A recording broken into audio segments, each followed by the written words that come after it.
शहाणे, consultant fetal medicine, Mayflower clinic, Nagpur Dhantoli येथे कार्यरत आहे। आज आपण या व्हिडिओद्वारे आपण जाणून घेऊयात की प्रेग्नन्सीमध्ये आपल्याला काय काय काळजी घ्यायला पाहिजे।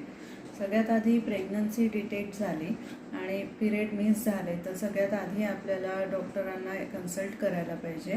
कन्सल्ट केल्यानंतर प्रेग्नन्सी पूरक ज्या मेडिसिन्स असतात त्या स्टार्ट करणे इम्पॉर्टंट आहे, ज्याच्यामुळे काही कंजेनाइटल ॲनॉमलीज प्रिव्हेंट होतात।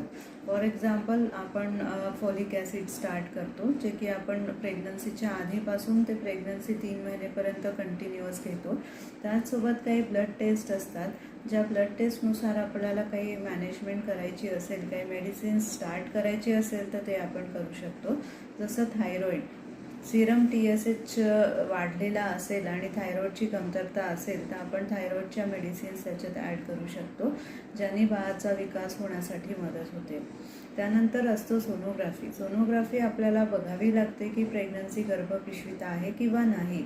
समजा ती गर्भपिशवीच्या बाहेर असेल तर ती इमर्जन्सी असते, गर्भपिशवीच्या आतमध्ये प्रेग्नन्सी असेल ती हेल्दी आहे की नाही हे पण आपण अल्ट्रासाऊंडमध्ये बघू शकतो।